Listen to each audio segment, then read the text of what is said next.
खुदावन से बोलो, खुदावन आज जो कुछ भी मैं सुनूंगा मैं उसमें चलूंगा और फलों को लेके आऊंगा। ऊंची आवाज से मांगो।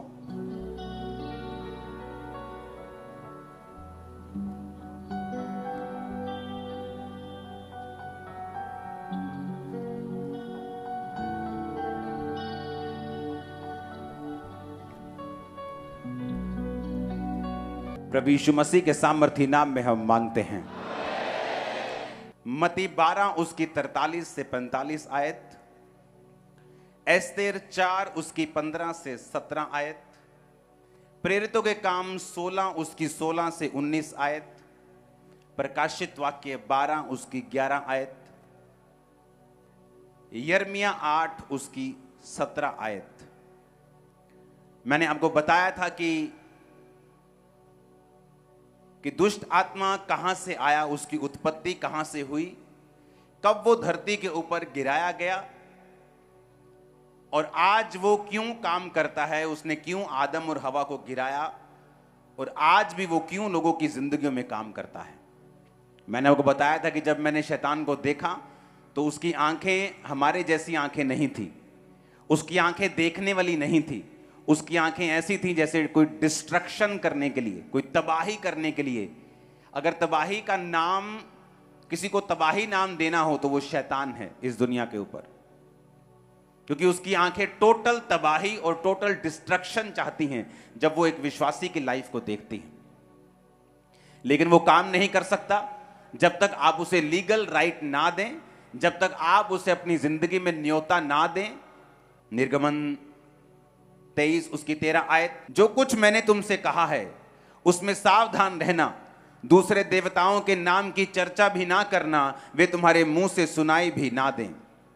निर्गमन 23 उसकी 24 आयत, उनके देवताओं को दंडवत ना करना और ना उनकी उपासना करना, ना उनके से काम करना, उनकी मूर्तों को सत्यानाश कर डालना, उन लोगों की लाटों को टुकड़े टुकड़े कर देना। बाइबल कहती परमेश्वर ने जब गिदोन को चुना तो परमेश्वर ने कहा नाम लेकर, हे शूरवीर सूरमा, यहोवा तेरे संग है। और उससे कहा कि तू फलिश्तियों को बचाएगा, फलिश्तियों से इजराइलियों को बचाएगा। और इजराइलियों के बीज को फलिश्ती खत्म कर देते थे। जब शैतान अटैक करता है वो बीज पे करता है, संतान पे करता है, फलों पे करता है। और बाइबल कहती है जब उसको मालूम हुआ कि यहोवा मेरे द्वारा इजराइलियों को छुड़ाएगा, तो बाइबल कहती है उसने एक मूर्ति जो उसके घर के पास लगी थी उसको सत्यानाश कर दिया और लोग उसके खिलाफ हो गए।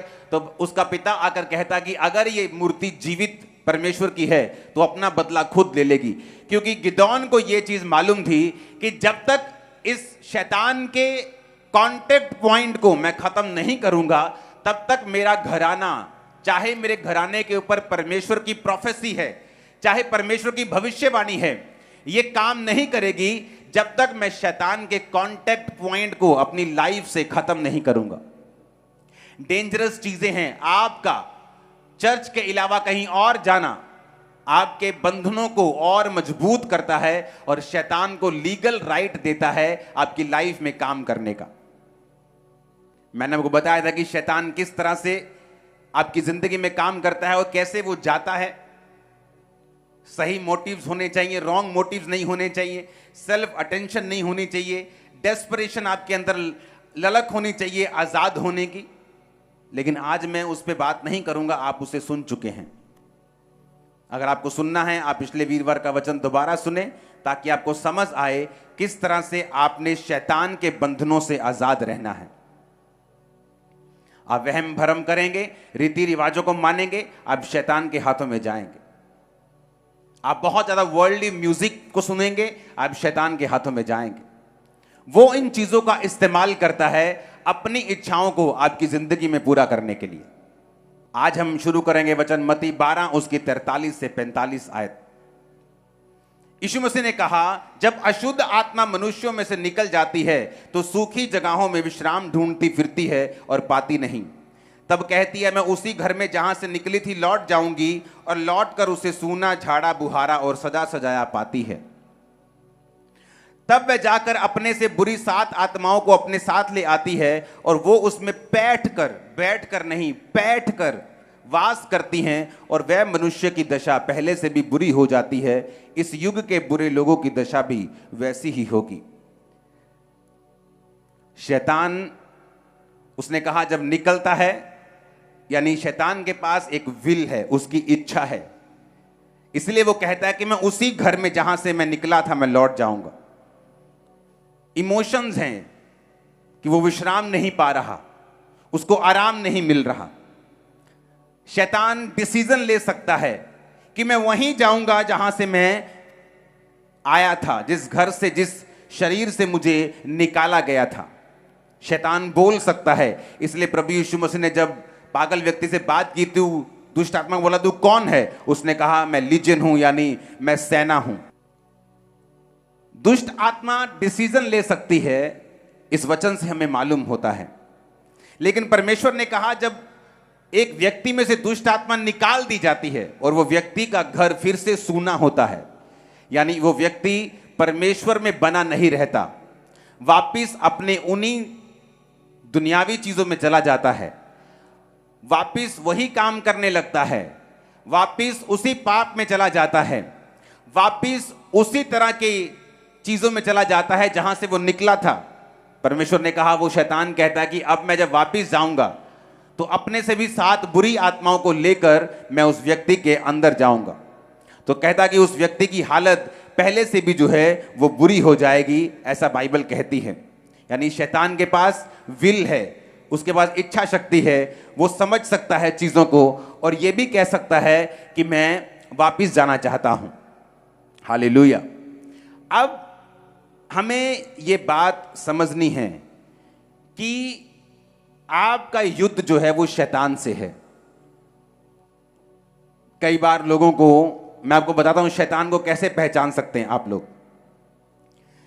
जब अशुद्ध आत्मा एक व्यक्ति की लाइफ में होती है, वो उसे हमेशा गंदी चीजों की ओर आकर्षित करती है। अनक्लीन रहना, गंदे रहना। बहुत से लोग इस बात को नहीं समझेंगे, लेकिन बहुत से समझेंगे।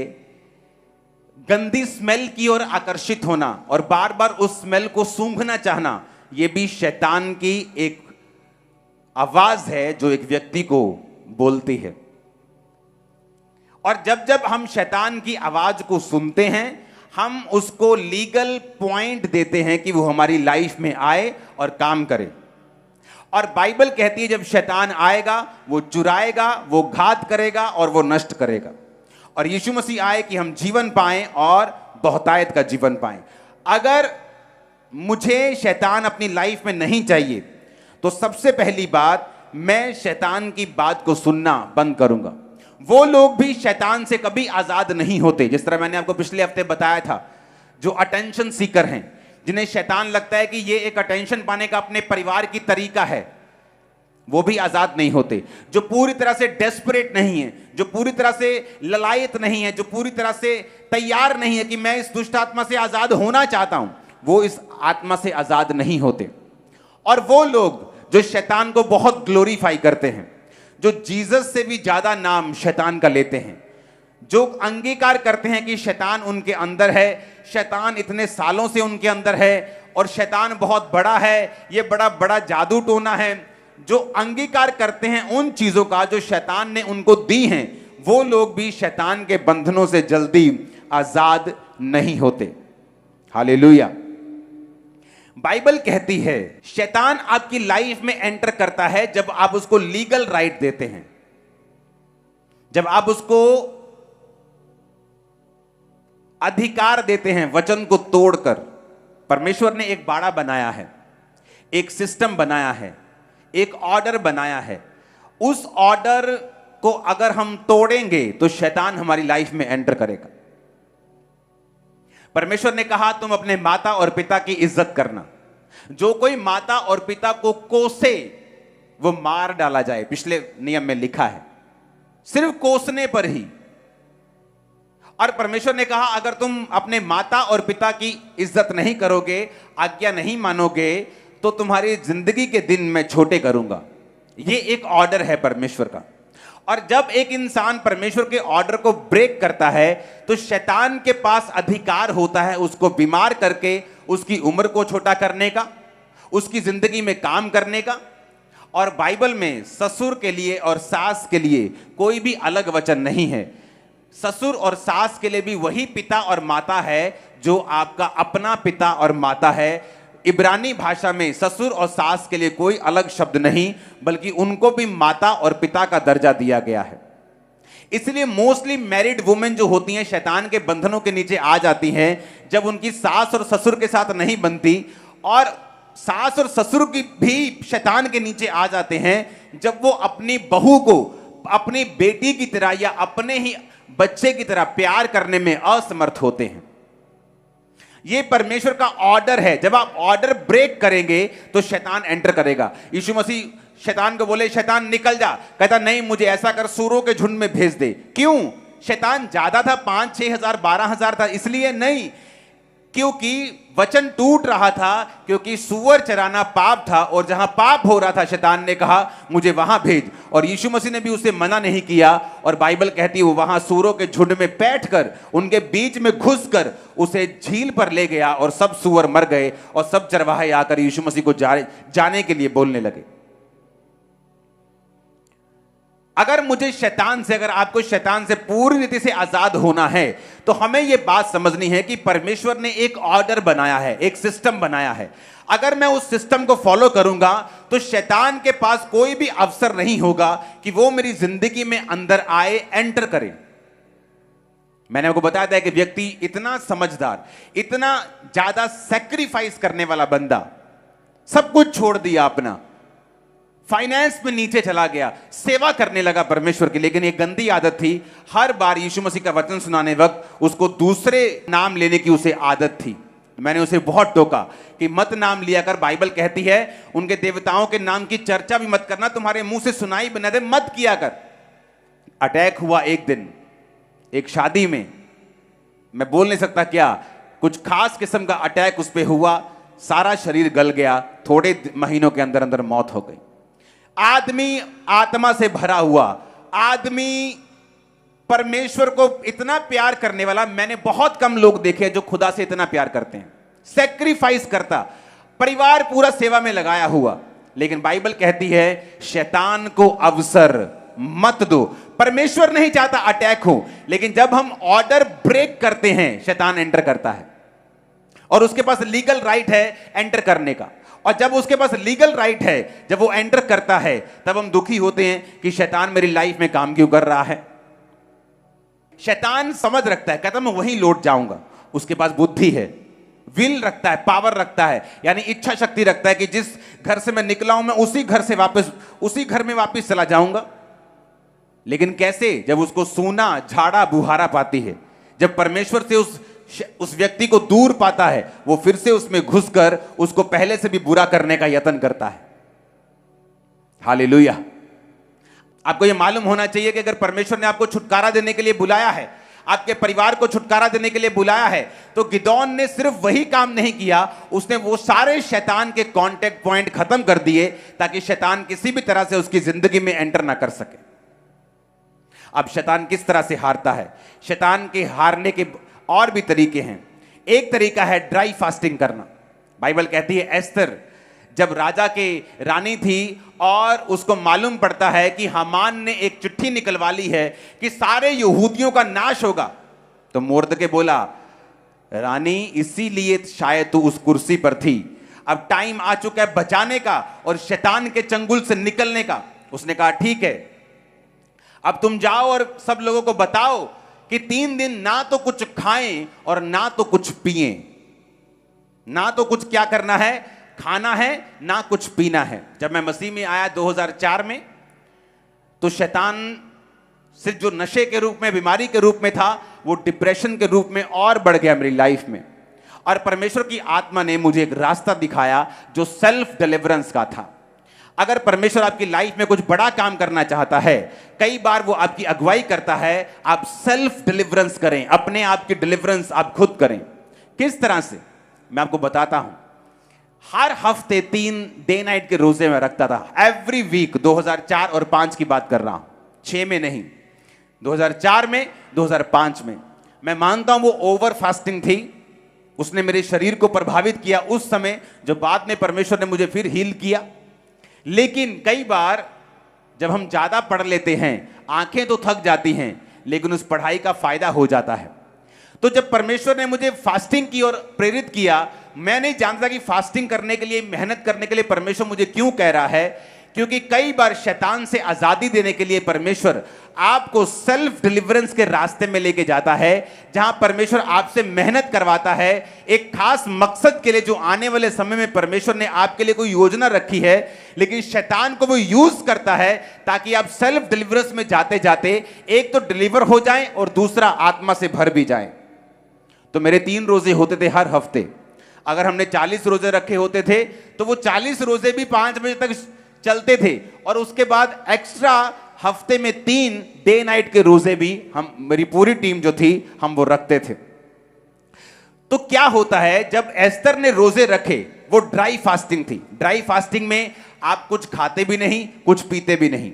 लेकिन मैं रिकमेंड नहीं करता आप पहली बार से 3 दिन की ड्राई फास्टिंग करें। अगर आपको ड्राई फास्टिंग करनी है, जहां आप कुछ खाते नहीं और पीते भी नहीं, आपको वो ड्राई फास्टिंग पहले 12 बजे तक, 5 बजे तक, 6 बजे तक शाम के आपको करनी है। जब आपके शरीर को आदत पड़ जाए, फिर डे नाइट करो। आदत पड़ जाए 2 दिन की करो, 1 दिन का करो। अब तो डॉक्टर्स भी, अगर आप इंटरनेट पे देखेंगे तो फायदा गिनाने लगे हैं कि ड्राई फास्टिंग का फायदा है। फास्टिंग का तो फायदा वो गिनाते ही थे, कहते हैं ड्राई फास्टिंग का भी, जो कुछ बाइबल में लिखा है उसका एक खास मकसद है। जब एक व्यक्ति फास्टिंग में चला जाता है, वो अपनी सेल्फ डिलीवरेंस की ओर चला जाता है।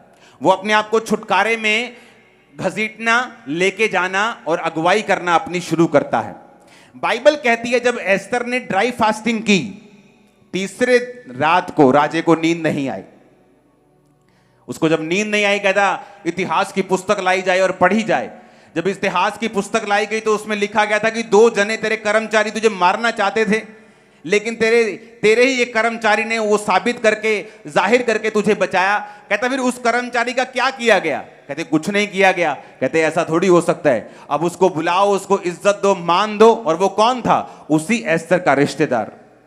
और बाइबल कहती जब वो आया, जब एस्तर ने सारी योजना जाहिर की, जब राजा को मालूम हुआ कि हामान एक दुष्ट आदमी है, तो बाइबल कहती है फांसी के फंदे पर लटकाया गया। सारे यहूदी बचाए गए। क्यों? क्योंकि एक औरत ने दिन और रात के फास्टिंग का प्रचार किया, ड्राई फास्टिंग की, उपवास किया, प्रेयर की, और पूरे मोहल्ले नहीं, पूरे देश के उद्धार का, और अपनी पूरी फैमिली ही नहीं, अपनी पूरी जाति के उद्धार का वो कारण बनी। हालेलुया। आप में से कितने लोग हैं जो अपने परिवार के लिए फास्ट करते हैं? कितने लोग हैं जो ड्राई फास्ट करते हैं, सूखा रोजा रखते हैं? आपको ये बात समझनी है, उपवास में एक पावर है।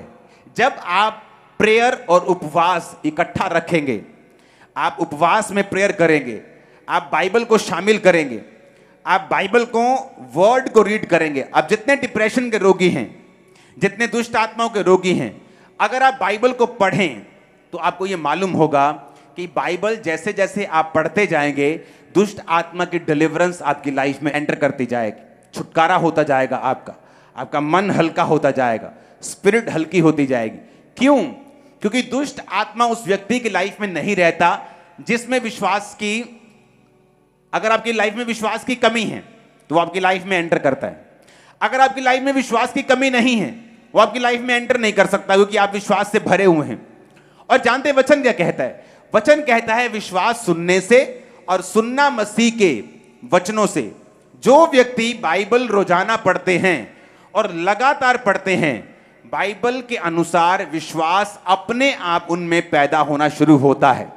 और जैसे जैसे विश्वास बढ़ना शुरू होता है, आप डिलीवरेंस की ओर चल पड़ते हैं। कितने मेरी बात को समझ रहे हैं? मैं आपको क्यों बता रहा हूं? रीजन, अगर परमेश्वर ने आपको बड़े कामों के लिए चुना है, अगर परमेश्वर ने कोई खास मकसद आपकी लाइफ में, जिस तरह मेरी लाइफ में था, तो उसने मुझे एक रात में आजाद नहीं किया। मैं सेल्फ डिलीवरेंस से आजाद हुआ हूं, रोजे रख के, प्रार्थना करके, शरीर के कामों को छोड़ के, परमेश्वर में आगे बढ़ के, प्रेयर में, फास्टिंग में, बाइबल पढ़ के। परमेश्वर ने मुझे सेल्फ डिलीवरेंस के साथ बख्शा और मुझे आजादी दी। जब परमेश्वर आपकी लाइफ में बड़ी योजना रखता है, कई बार वो शैतान को यूज करता है कि आप उस शैतान के चक्कर में परमेश्वर के करीब जाएं, आप फास्टिंग करना सीख जाएं, प्रेयर करना सीख जाएं, बाइबल पढ़ना सीख जाएं, ड्राई फास्टिंग करना सीख जाएं, विश्वास करना सीख जाएं और फिर परमेश्वर अपने मकसद को आपकी लाइफ में पूरा करे। जब मैं दुष्ट आत्मा से आजाद नहीं हो रहा था तो मैं बहुत खिंचता था, बहुत रोता था कि परमेश्वर मुझे इस बीमारी से आजाद क्यों नहीं करता, वो इस डिप्रेशन से मुझे फ्री क्यों नहीं करता। बाकी लोग आजाद हो रहे, मैं ले हैंड कर रहा हूं, लोग आजाद हो रहे हैं, मैं फ्री क्यों नहीं हो रहा हूं। तो आज आप देख लो, आज उसी कारण लाखों लोग आप डिलीवर हो रहे हो, क्योंकि परमेश्वर ने मुझे यूज किया, मेरे डिलीवरेंस को उस तरह से दिया कि मैं मेहनत करना सीखूं और बाद में उसी मेहनत को आपकी लाइफ के ऊपर इस्तेमाल करूं। हालेलुया, ऊंची आवाज बोलो हालेलुया, फिर से हालेलुया बोलो जोर से। तो अब मुझे यह समझ होनी चाहिए, dry fasting, prayer, Bible reading, यह मेरी लाइफ का एक अटूट हिस्सा होना चाहिए। जो परमेश्वर ने ऑर्डर बनाया है, जो सिस्टम बाइबल का बनाया है, मुझे उस ऑर्डर को ब्रेक नहीं करना, ताकि शैतान मेरी जिंदगी में एंटर ना करे, वो मेरी लाइफ में एंट्री ना मारे और ऐसा कोई काम ना करे जो मुझे पसंद नहीं। ऊंची आवाज में हालेलुया बोलो। अब मैंने आपको बताया था कि शैतान जो खुद एक वर्शिपर था, जब एक विश्वासी प्रेज करना, इसलिए मैं कहता हूं जब आप डिलीवरेंस वीक्स में आए तो मैं बड़ा हैरान हो रहा था। जब मैं चर्च में आ रहा था तो 3-3 किलोमीटर लोग अभी भी आ रहे थे और वर्शिप निकल चुकी थी। तो मैं ये सोच रहा था कि इनको अगर वचन का मालूम हो कि वचन में क्या लिखा है तो ये हमेशा वर्शिप शुरू होने से पहले आए। क्यों मालूम? पौलुस और सिलास बंधनों में थे। आधी रात को पौलुस और सिलास भजन गाने लगे थे। शैतान के जकड़े हुए कि बॉन्डेज है, सांगलों में बांधा हुआ है, शैतान ने रुकावट डाली है और लिखा आधी रात को परमेश्वर की आराधना करने लगे। मैंने अपनी लाइफ में नोटिस किया है, जो लोग आराधना करना जानते हैं, आपके घर में एक सिस्टम होना चाहिए। मैंने लोगों में कमी देखी है। वो कमी क्या है? जब आराधना शुरू होती है वो प्रेयर करना शुरू कर देते हैं, क्योंकि उस समय क्या होता है, परमेश्वर की प्रेजेंस उतर आती है। जब परमेश्वर की प्रेजेंस होती है वो प्रेयर करना शुरू कर देते हैं। आपको यह मालूम होना चाहिए, प्रेयर का एक टाइम है। जब वर्शिप चल रही है तो क्यों वर्शिप चल रही है? क्योंकि जैसे ही पौलुस और सिलास ने आधी रात को आराधना की, बाइबल कहती है आसमान से दूत उतरे, धरती हिली, भूकंप हुआ, उनकी चेन्स टूट गई और परमेश्वर ने उस जेल से उसको आजाद किया, बल्कि जेल के दरोगा को भी हिलाकर उसके पूरे घराने को बपतिस्मे के लिए तैयार कर दिया। कैसे हुआ? वर्शिप से। लेकिन आज जब वर्शिप स्टार्ट होती है तो आत्मा उतरने लगता है। जब आत्मा उतरने लगता है हमें लगता है कि अब प्रेयर करनी चाहिए और हम प्रेयर करने लगते, प्रभु जी आज तेरा दास मुझसे प्रभु जी मेरी बीमारी को ठीक करो, प्रभु आज मेरे बंधनों को तोड़ दे। हम ऐसा करने लगते हैं, जबकि हमें यह नहीं मालूम कि प्रेज एंड वर्शिप जो है वो आपको शैतानी बंधनों से, बॉन्डेजेस से, बीमारियों से, जो कुछ शैतान ने आपको दिया है, आपको उससे फ्री करती है। और आज से जब भी वर्शिप चल रही हो आप वर्शिप करें। अगर 1 घंटे की वर्शिप है, आप उसमें 5 मिनट, 2 मिनट, एक मोमेंट आता है, आप आत्मा से भर चुके हैं, आप प्रेयर कर सकते हैं, आप शैतान को डांट सकते हैं। पवित्र आत्मा ने बहुत आपको उभार दिया, किसी खास जन के लिए जो बचा नहीं है, सेव नहीं है, आप उसके लिए प्रेयर कर सकते हैं। लेकिन एवरी टाइम जो वर्शिप चले आप कंटिन्यू प्रेयर में हैं, क्योंकि आपको वचन की नॉलेज नहीं है। अगर आपको वचन की नॉलेज हो, आप कंटिन्यू प्रेयर नहीं करेंगे जब वर्शिप चल रही होगी, क्योंकि बाइबल कहती है जब आप वर्शिप करते हैं आप बंधनों से आजाद होते हैं। जब आप आराधना करते हैं आपके बंधन जो है वो टूटते हैं। हालेलुया। और इसीलिए हमें वचन से भरपूर होना है। अगर वचन की शिक्षा से भरपूर होंगे, हमें मालूम होगा वर्शिप के टाइम वर्शिप करनी है, टेस्टिमनीज के टाइम सुनना है, क्योंकि बाइबल कहती है विश्वास सुनने से और सुनना मसीह के वचनों से। सिर्फ वचनों को सुनना नहीं, वचनों से जो गवाहियां हो रही हैं उनको भी सुनने से आपका विश्वास बढ़ता है। तो चर्च में जो कुछ हो रहा है, चाहे वो गवाहियां हो, चाहे वो टेस्टिमनीज आप सुन रहे हो, चाहे वर्शिप हो रही हो, आपको उस पूरी मीटिंग में हिस्सा लेना होता है ताकि परमेश्वर का आत्मा आपको पूरी रीति के साथ डिलीवर कर सके। अगर आपको चर्च में आना ही है, टाइम निकालना ही है, तो क्यों नहीं हम जल्दी आए? क्यों नहीं? आज वर्शिप के टाइम 70% चर्च भरी थी। सुधर गए हो आप लोग, लेकिन अभी भी लाखों लोग लाइंस में थे। अगर मुझे आना ही है चर्च, तो मैं क्यों नहीं समय पर आऊं ताकि मैं वर्शिप वाला पार्ट जो है वो मिस ना करूं, क्योंकि मुझे मालूम है कि अगर मैं वर्शिप करूंगा तो मैं डिलीवर होऊंगा, मैं आजाद होऊंगा। अपनी पड़ोसी को बोलो वर्शिप कर। फिर से बोलो ऊंची आवाज में, फिर से बोलो ऊंची आवाज में, हालेलुया, हालेलुया। जब पौलुस और सिलास आराधना करे तो परमेश्वर ने छुड़ाया। वो रो भी सकते थे, रो रो के मांग भी सकते थे कि प्रभु को अपनी महिमा के लिए छुड़ा, लेकिन उन्हें भी वचन मालूम था। इसीलिए अगर आप देखेंगे तो शैतान वर्शिपर से नफरत करता है, गड़बड़ियां पैदा करने की कोशिश करता है, बीमार करने की उनको कोशिश करता है। जब वर्शिप चल रही होती है आपका ध्यान भटकाने की कोशिश करता है, क्योंकि उसे मालूम है अगर आप वर्शिप करेंगे, अगर आप बोल रहे हैं कि यीशु तू सब कुछ कर सकता है वर्शिप में, तो आप अट्रैक्ट कर रहे हैं उस अनॉइंटिंग को जो आपकी लाइफ में सब कुछ पॉसिबल कर देगी। एक स्टडी की गई, दुनिया के जितने बिलियनियर्स हैं, खरबपति, उनमें से 85% जो खरबपति थे वो थे जो खुद खरबपति बने हैं, जो खुद बने हैं, जिनके बाप दादाओं की दौलत से नहीं। 15% बाप दादाओं की दौलत को, लीगेसी को आगे लेके जा रहे हैं और बाकी खुद बने हैं। और जब उन 85% लोगों को पूछा गया कि कारण क्या है, तो कहता कि ऑलमोस्ट 100% लोगों की लाइफ में एक रीजन निकला कि वो एक साल की कम से कम 50 बुक्स पढ़ते हैं। सब लोग नॉवेल्स नहीं पढ़ते, गंदे मंदे सेक्सी बुक्स नहीं पढ़ते, जो उनको हेल्प करती हैं वो बुक्स पढ़ते हैं। एक शारीरिक आदमी शारीरिक सफलता के लिए यह बात जानता है कि अगर वो इंफॉर्मेशन उसकी लाइफ में नहीं होगी, नॉलेज नहीं होगी, अगर वो अपनी हेल्प खुद नहीं करेगा, एडवांस नहीं होगा अपने माइंड में, तो वो उस दुनिया से कंपीट नहीं कर सकता। मैं उन बिजनेसेस को डफर बिजनेस मानता हूं जो बहुत पैसा डिमांड करते हैं बढ़ने के लिए। फेसबुक आइडिया है, व्हाट्सएप जो आप फोन पे चलाते हो खरबों डॉलर्स का है, खरबों रुपए का, ट्विटर खरबों डॉलर्स का है, एक गेम खरबों डॉलर की हो चुकी है।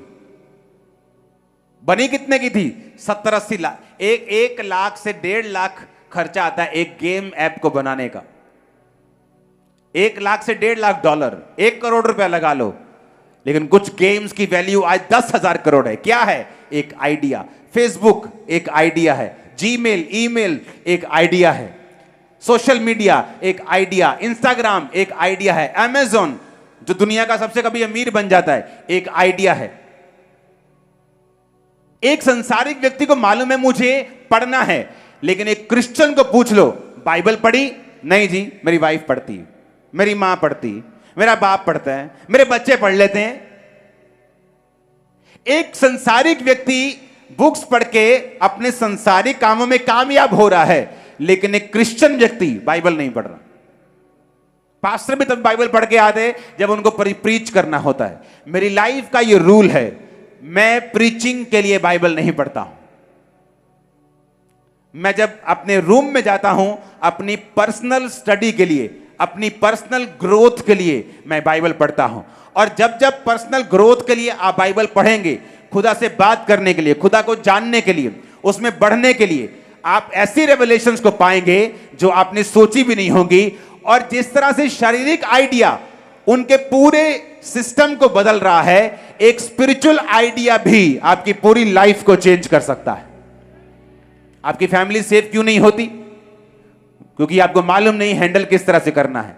मालूम क्यों नहीं? क्योंकि हमने कभी बाइबल नहीं पढ़ी। क्योंकि जब आप बाइबल पढ़ते हैं, परमेश्वर आपकी जिंदगी के केस के हिसाब से आपको गाइड करना शुरू करता है। जब आप बाइबल के साथ जुड़े हुए होते हैं, वो आपके वचन को, जो लोगोस है, जो सबके लिए है, रेमा बनाता है, यानी आपका पर्सनल वचन आपके लिए पर्सनलाइज कर देता है कि वो वचन ऐसा लगता है कि आपके लिए लिखा गया है। वो आपके लिए जागृत हो जाता है, आपके लिए जीवित हो जाता है। तब लाइफ जो है वो बदलनी शुरू हो जाती है।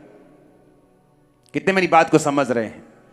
जो लोग खुदा के साथ समय नहीं व्यतीत करते, बाइबल में, प्रार्थना में, उपवास में, उनका डिलीवरेंस में जाना बहुत ही मुश्किल होता है।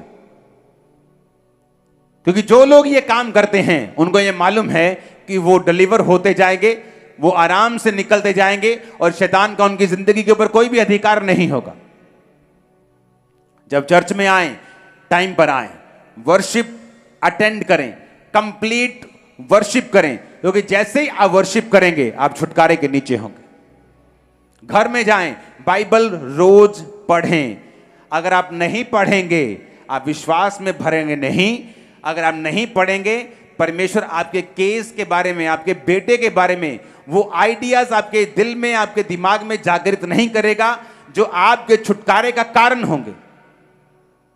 प्रकाशित वाक्य 12 उसकी 11 में लिखा है, वे मेमने के लहू के कारण और अपनी गवाही के वचन के कारण उस पर जयवंत हुए। उन्होंने अपने प्राण को प्रिय ना जाना और यहां तक कि मृत्यु भी सह ली। ऊंची आवाजें बोलो हालेलुया। कहता मेमने के लहू के कारण। जिन लोगों को यह मालूम है कि शैतान के ऊपर परमेश्वर के ब्लड की जो ताकत है, वो शैतान के चिथड़े उड़ा देती है।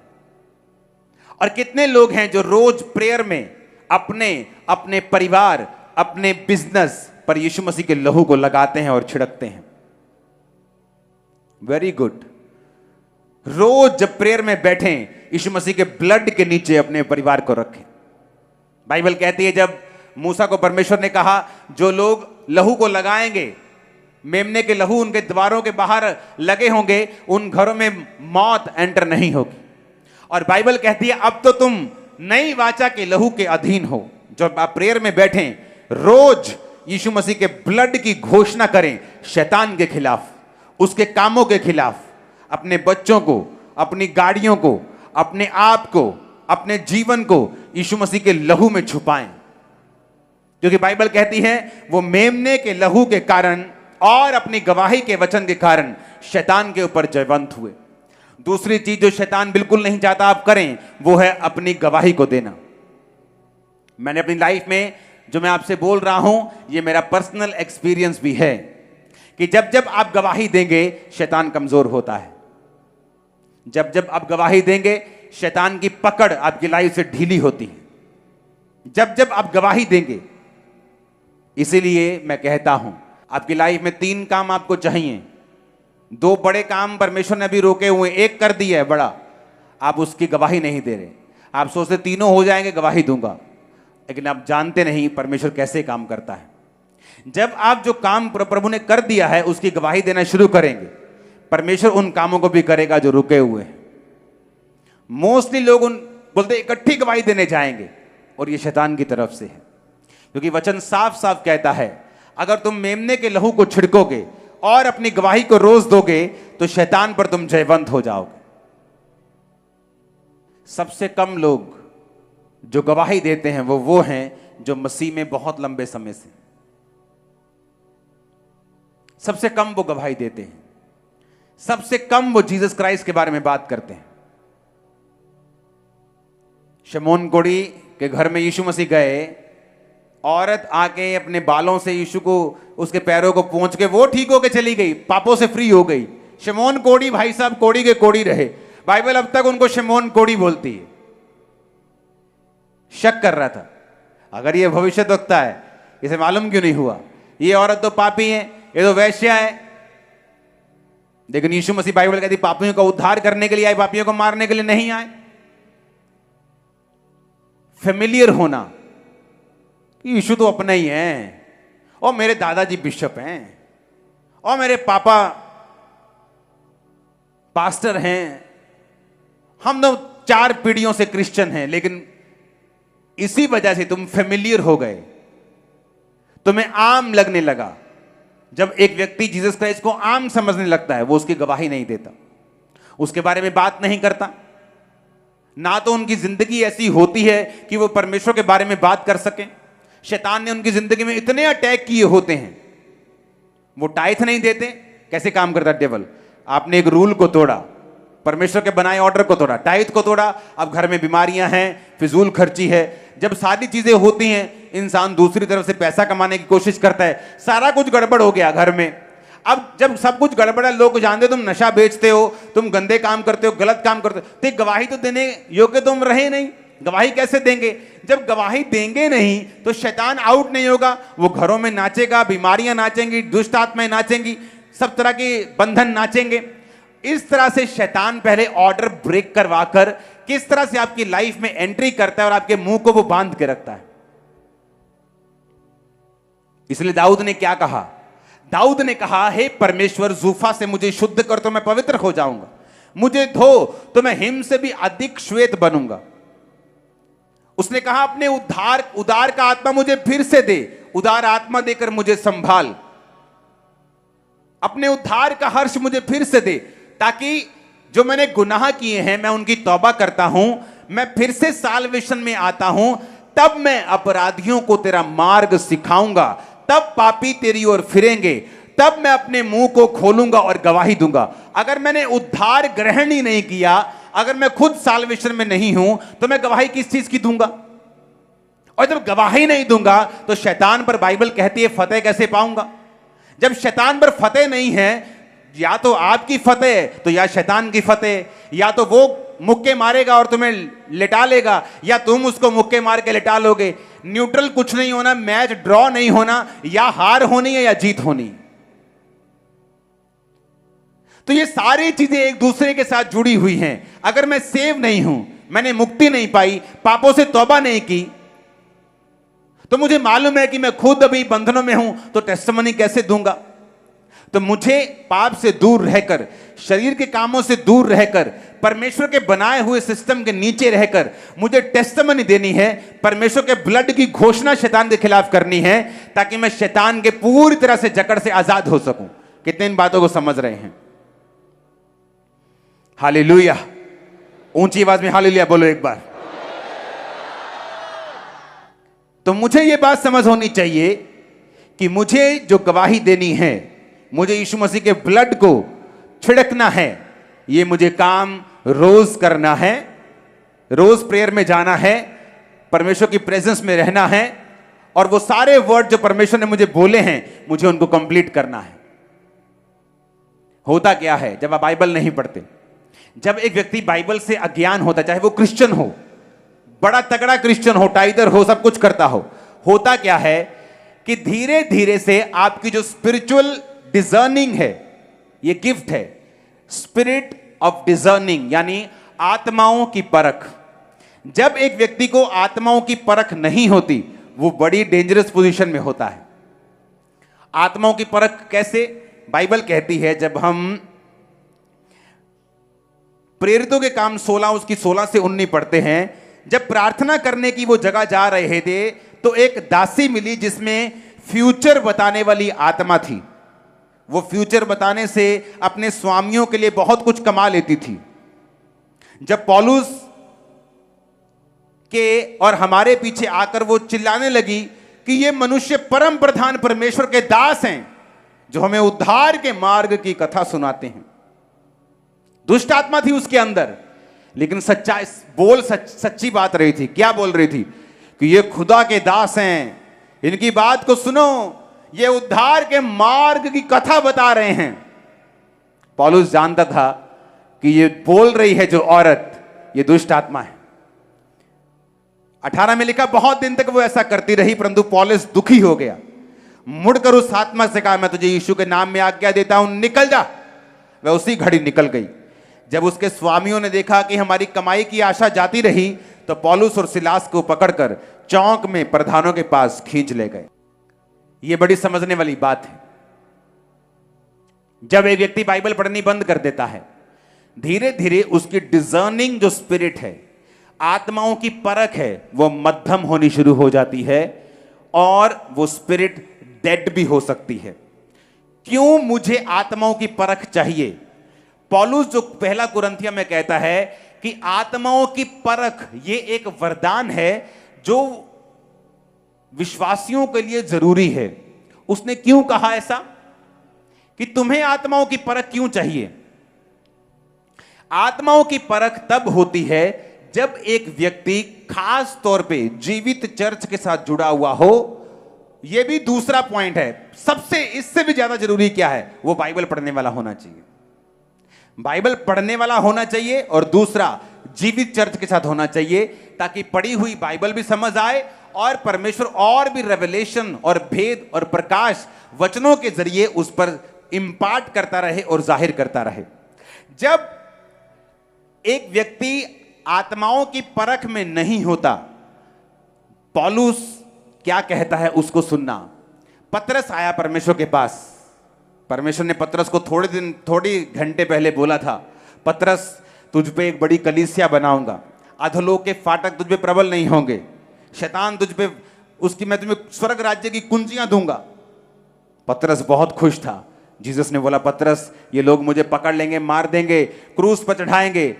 लेकिन पतरस यीशु को अलग लगाकर अलग ले जाकर झिड़कने लगा। खबरदार जो तुम्हारा ऐसी बात की तो, खबरदार अगर तूने बोला तो तू क्रूस पे चढ़ेगा, तू नहीं चढ़ेगा क्रूस के ऊपर।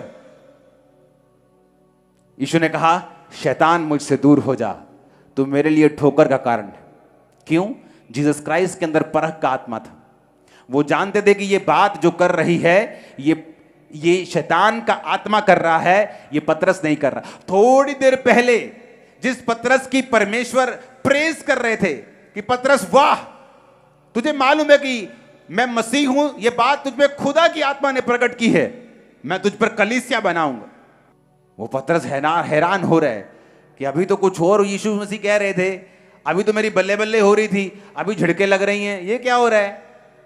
अभी तो बोल रहे थे तू काम बड़ा अच्छा करता है, अभी ये मेरी क्लास लेने लगे, ये क्या हो रहा है? बहुत से विश्वासी गिर गए। क्यों? क्योंकि उनके अपनों के बीच से शैतान ने उनकी जिंदगियों में वो काम किया जो बड़ा भयंकर था।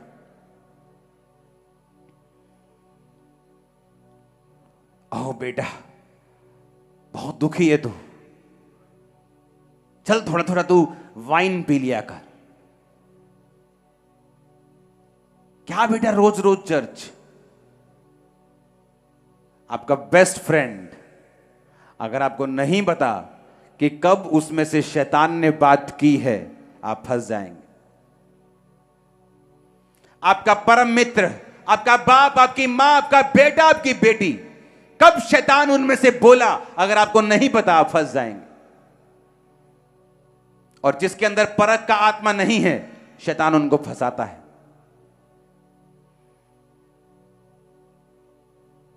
कोई फेक बंदा होता ना, बोलता वाह वाह वाह वाह वाह, बड़ी प्रेज, बड़ी प्रशंसा हो रही है, ये लेडी आगे पीछे चिल्ला रही है, ये खुदा के दास है, खुदा इनसे बात करता है, खुदा के उद्धार की कथा सुनाते हैं। गॉड ब्लेस यू पेन जी। लिखा वो दुखी हो गए। उसे मालूम था कि ये परमेश्वर की आत्मा से नहीं बोल रही। पौलुस दुखी हुआ, सच्ची बात सुन के भी दुखी हो गया। क्यों? क्योंकि वो दुष्ट आत्मा थी, फ्यूचर बताने वाली, और फ्यूचर बता के अपने स्वामियों के लिए पैसा कमा के लेके आते थे। जब पौलुस ने दुष्ट आत्मा निकाल दी तो स्वामी गुस्सा हो गए कि अब फ्यूचर नहीं बता पाएगी तो पैसा नहीं आएगा, तो खींच के ले गए उनको। तभी वो बांधे गए थे और आराधना करके छूटे थे। आपको नहीं मालूम, कई बार आपका बेटा जिनसे आप हद से ज्यादा प्रेम करते हैं, शैतान की बात आपके कानों में फुसफुस करता है। आपको लगता है ये मेरा हमदर्द है, लेकिन वो वचन के खिलाफ बात करता है और आप उसको मानती हैं और फंसती हैं और शैतान के चक्करों में सालों के लिए निकल जाती हैं। एक औरत मेरे पास आई आज से 10 साल पहले। मैं चर्च में मैं कई बार मॉर्निंग आकर सेवा करता था। अभी तो लोग मुझे सेवा करने नहीं देते, मॉर्निंग आता तो पकड़ लेते हैं। तो चर्च में मैं सेवा कर रहा था मॉर्निंग, और एक औरत आके मुझसे बात कर रही है। उसने कहा कि मैं 30 साल पहले मैंने बपतिस्मा लिया था, 30 साल पहले मैंने उद्धार पाया था, लेकिन मेरी फैमिली ने मुझसे ऐसी बातें की, मैं बहक गई और बैकस्लाइड हो गई, और मेरी फैमिली में बहुत नुकसान हुआ, बहुत मौतें हुई। जब खामरा चर्च ओपन हुई तो मैंने फिर से चर्च जब मैं आने लगी तो परमेश्वर ने मुझे फिर से उद्धार दिया। क्यों फंसी वो? डिजर्निंग नहीं थी, परख नहीं थी, आत्माओं की परख नहीं थी। कौन सा खुदा का आत्मा बात कर रहा है, कब शैतान का आत्मा बात कर रहा है, कब इंसान का आत्मा बात कर रहा है, परख नहीं थी। क्यों? बाइबल नहीं पढ़ेंगे तो परख नहीं होगी।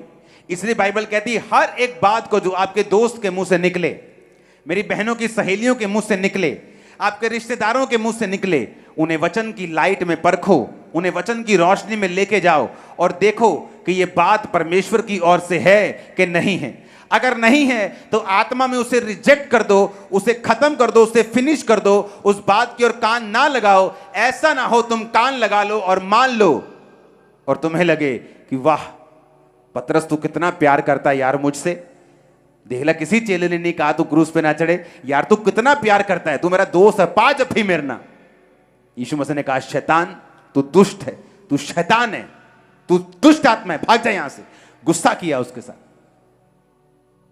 आपको मालूम नहीं होता आपका बेटा क्या कह रहा है, आपकी मां क्या कह रही, आपका बाप क्या कह रहा है, भाई क्या कह रहा है, पक्का दोस्त क्या कह रहा है। और जिनके अंदर डिजर्निंग नहीं होती, आत्माओं की परख नहीं होती, मेनली उनके करीब लोगों के बीच से दुष्ट आत्मा उनके साथ बात करता है। इमोशनली उनके साथ ऐसा व्यतीत होता है कि ये मेरा बड़ा प्रेमी है, ये मुझसे बड़ा प्यार करता है। बहुत से लोग ऐसे प्यार में बहुत सी सेवकाइयों को छोड़ के जा चुके हैं और आज सफर कर रहे हैं। जिन लोगों ने सेवकाइयां छुड़ाई वो तो सफर कर ही रहे हैं, जिन्होंने छोड़ी वो भी सफर कर रहे हैं, क्योंकि उन्होंने परमेश्वर की वचन की रोशनी से अपने आप को नहीं जांचा, बल्कि अपने दोस्त की ओर देखा। दुनिया क्या कह रही है, लोग क्या कह रहे हैं वो देखा, ये नहीं देखा कि बाइबल मुझे क्या कह रही है, पवित्र आत्मा मुझसे क्या बात कर रहा है, वचन मुझसे क्या बात कर रहा है, और शैतान के हाथों में चले गए। इसीलिए जिन लोगों के अंदर डिजर्निंग स्पिरिट नहीं होती, आत्माओं की परख नहीं होती, शैतान इमोशनली उनको अपने जैसा फील कराकर कि वो उनके बड़ा हतैशी है, उनके करीबी लोगों में से मोस्टली उनको यूज करता है। इसीलिए जब मैं मसीह में आया 2004 में, मैं और मेरे भाई ने इकट्ठे बपतिस्मा लिया था, लेकिन वो अपनी फैमिली के इतना करीब था इसलिए वो बैक स्लाइड हो गया 2004-5 में, और मैं आगे बढ़ गया।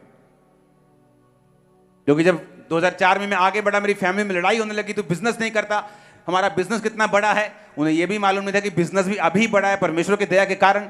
लेकिन मैं प्रभु को छोड़ता नहीं था, सेवा नहीं छोड़ता था, फास्टिंग नहीं छोड़ता था। मुझे मालूम था कि मुझे चैलेंज है।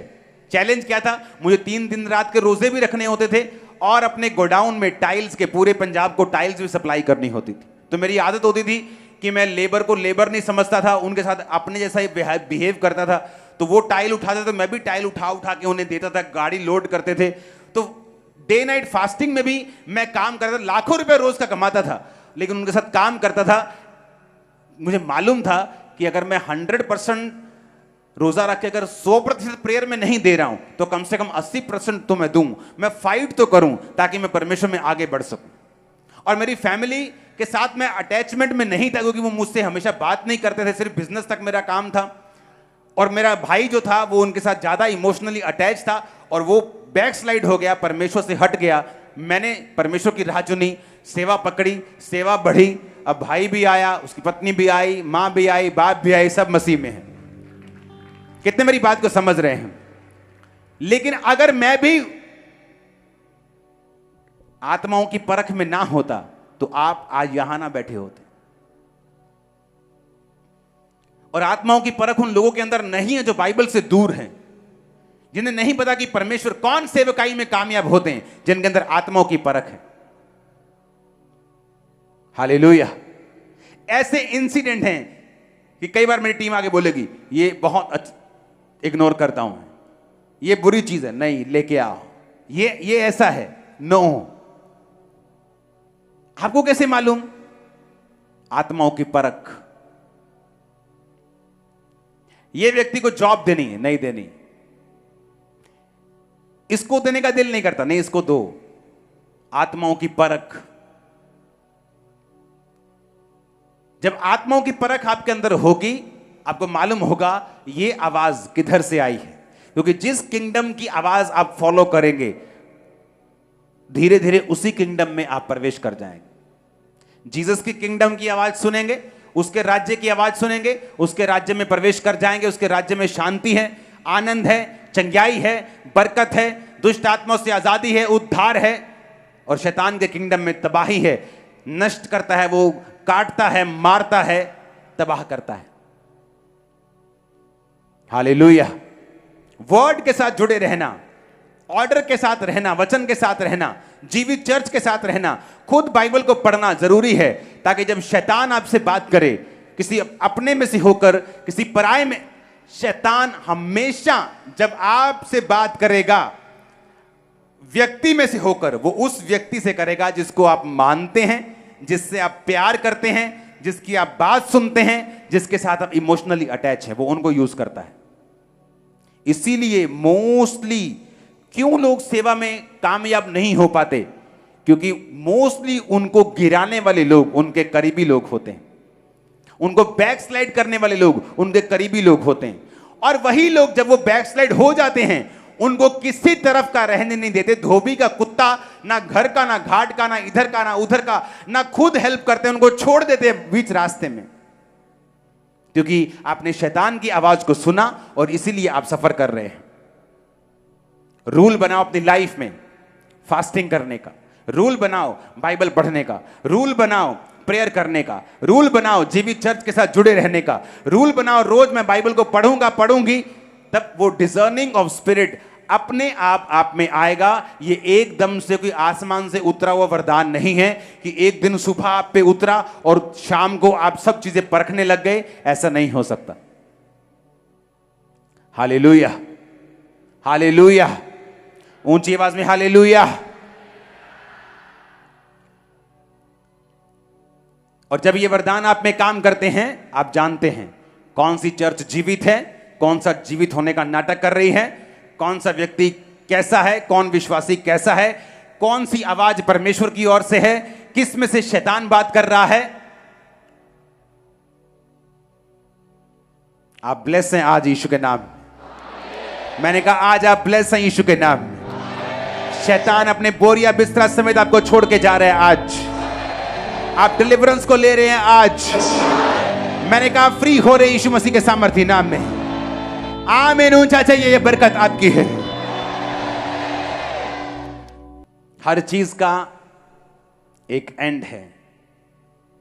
फ्रेंड के पीछे भी END लगता है, लेकिन अगर आप जीसस को अपना बेस्ट फ्रेंड बना लेंगे, वो कभी आपको निराश नहीं करेगा, कभी आपको छोड़ेगा नहीं, हमेशा ऊपर लेके जाएगा। मैंने आज तक अपनी लाइफ में ऐसी मीटिंग नहीं देखी जो आज मैंने देख रहा हूं लाइफ में, कि थर्सडे का दिन हो, क्रिसमस से भी बड़ा पंडाल लगा है आज। आपको मालूम है क्रिसमस कितने लाख लोग थे, उससे बड़ा पंडाल लगा है आज। इमेजिन करो, मैंने लाइफ में कभी नहीं देखा। रीजन परमेश्वर की एक आवाज, उसको फॉलो करना। सेवकाई में कामयाबी चाहिए, जीसस की आवाज। परिवार में कामयाबी चाहिए, जीसस की आवाज। बिजनेस में कामयाबी चाहिए, जीसस की आवाज। दुष्ट आत्मा से फ्री चाहिए, उसकी आवाज। वो क्या कह रहा है, सुनना जरूरी है उसे। शैतान का मेन मकसद ही वचन तुड़वाना और उसके बाद आपकी लाइफ में प्रवेश करना है। आप उसे ब्रेक नहीं करेंगे, वो आपकी लाइफ में प्रवेश नहीं करेगा। हालेलुया। ऊंची आवाज में हालेलुया 7 बार बोलो जरा।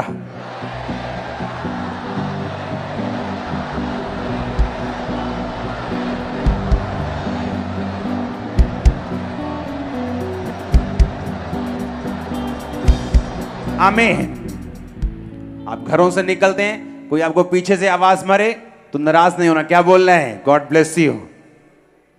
वहम भरम खत्म कर दो अपनी लाइफ से। वर्ल्डली म्यूजिक, वो चीजें शैतानी, फिनिश कर दो। तुम परमेश्वर के मेज और लंगर प्रसाद दोनों के साझी नहीं हो सकते। इसलिए लोग आज डिलीवर नहीं, चर्च में जाने के बावजूद डिलीवर नहीं, चर्च में जाने के बावजूद दुष्ट आत्मा से आजादी नहीं, चर्च में जाने के बावजूद घरानों में कोई बरकत नहीं, क्योंकि उनका परमेश्वर एक नहीं।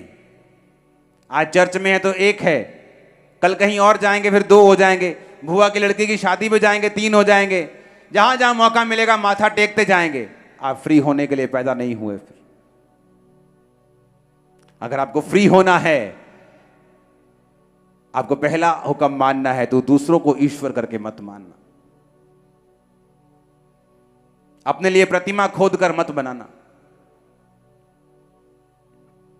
Hallelujah, hallelujah. क्योंकि शैतान को डिलीवरेंस, आपके डिलीवरेंस से पहले यह जरूरी है कि उस शैतान का जो स्ट्रॉन्ग होल्ड है उसको पकड़ना और आपकी लाइफ से निकालना, यह जरूरी है। एक लड़की से सब दुष्ट आत्मा निकल गई, एक निकल नहीं रही थी। तो परमेश्वर की आत्मा ने कहा इसको बोल कि ऐसा अनकन्फेस्ड, ऐसा पाप जो कन्फेस नहीं किया ये करे कन्फेस। जब उसको बोला गया कि ऐसा पाप जो तूने कभी बताया नहीं किसी को, कन्फेस कर, तो क्या कन्फेस करती है? कुंवारी लड़की की मैं अबॉर्शन करवा के आई थी। जब हत्या कर दी, अबॉर्शन एक हत्या है, जब तुम हत्यारे हो तो तुम लीगली शैतान से फ्री नहीं हो सकते। जो बाइबल का ऑर्डर है हमें वो समझना है, उसे तोड़ने से बचना है। ये वर्ड जो आज मैंने दिए हैं इन्हें फॉलो करना है। आप डेविल से पूरी रीति के साथ आजाद होंगे। क्योंकि ये कहने से पहले कि याकूब के घराने पे जादू नहीं चलता, क्या आप याकूब के घराने के हैं भी कि नहीं? यह कहने से कि परमेश्वर ने मुझे दुष्ट आत्माओं पर अधिकार दिया, उसकी शत्रु की सारी सामर्थ पर अधिकार दिया है, यह कहने से पहले आप यह भी चेक करेंगे कि नहीं कि आप उसके चेले हैं भी कि नहीं। क्योंकि आप 10 जगह माथा टेक के जीसस के चेले नहीं बन सकते। उसने कहा अगर तुम मेरा चेला बनना चाहता है तो अपने आप का इनकार कर, क्रूस उठा, मेरे पीछे चल। जोर से हालेलुया बोलो एक बार, जोर से हालेलुया बोलो।